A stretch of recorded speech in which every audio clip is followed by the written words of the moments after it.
Hi and welcome to the first episode of my Super Monday Night Combat Guide covering the main menu and the in-game UI.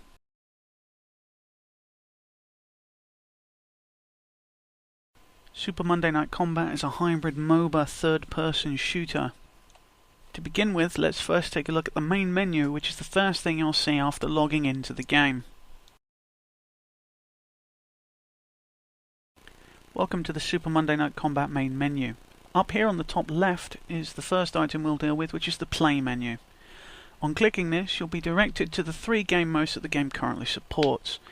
Inside each of these game modes, you'll find various matchmaking options.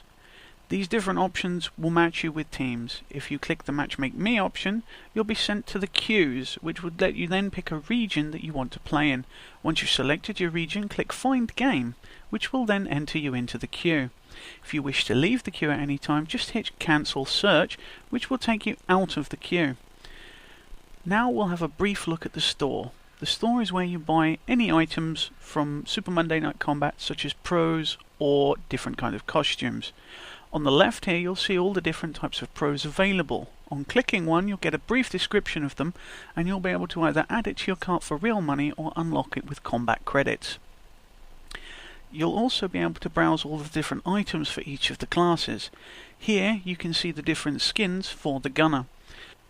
Clicking on any of these will give you a preview on the right hand side of what the skin actually looks like. If you wish, you can also use the left hand side to filter through the different pros. In this case, we'll take a look at Megabeth. Here you can see all the different skins that are available for her. If you so desire, you can also filter down by certain parts of each uniform. If, for example, you only wanted to buy the head or a weapon, then those are the options you would pick. From here you can preview any of the skin choices available. The next option on our list is the boost option. Here you'll find various boosts that you can purchase. These will boost the amount of combat credits or EXP that you earn. Note that once you've bought these are immediately active. There are several types of boosts, but we'll cover those separately. The next option is the bundles options. Here you'll be able to buy a bundle of items at a discounted price. These can be useful if you want to purchase a group of pros or a pro and a skin at the same time. You also have the option from within the store to redeem any promo codes that you may have been issued or found from Uber. Now that we've had a look at that, we'll have a look at the locker room. From in the locker room you can view your stats and your available pro tags. Here you can select which pro tag you want to use by simply clicking it and then using the Set Pro Tag option, which appears on the right, which sets the tag for you. Pro tags are displayed on the scoreboard and at the end of the game, so people can view what you have. The next option here is Gear Up. This lets you view and select the different costumes that you have available to you. You can sort by individual pieces of equipment if you wish, so that you can mix and match the different costumes. Here you'll see we're going through the different parts by going through the head, the torso and the legs. The next option to that is also for items for flair. These can be attached to the head or the chest area. The next section we'll look at is endorsements. These provide in-game boosts in the form of rate of fire, skill regen, health, or movement speed boosts. You can select all of the different options from here.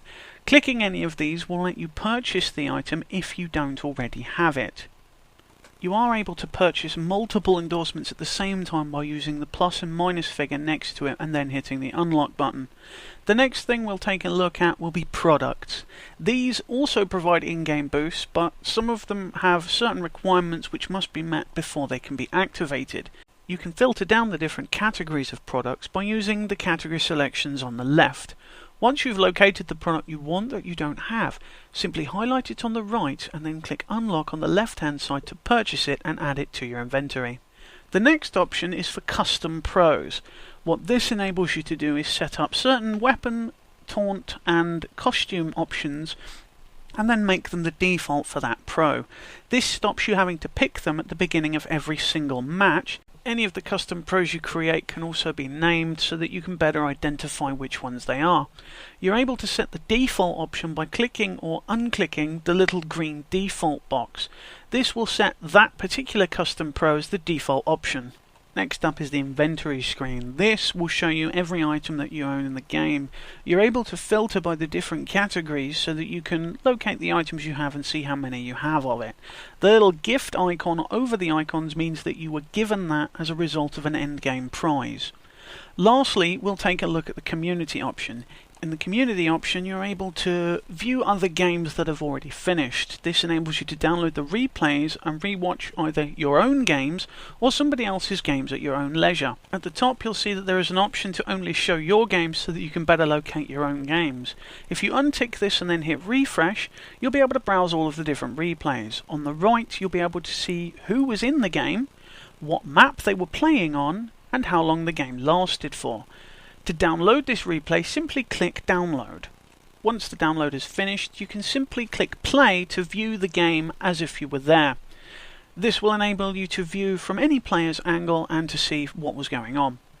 The last thing we'll take a brief look at is the options menu. Here you can adjust the settings for the game, such as the mouse sensitivity, the keys used to play the game, and if you have a gamepad you can set those options here. Next, we'll have a very brief look at the in-game UI and introduce you to that. Welcome to the in-game Super Monday Night Combat UI. Let's have a brief look at each part of the UI. This part of the UI shows you the status of your allies. The green bars indicate their health, and if they're dead, you'll see a timer on there which indicates when they will respawn.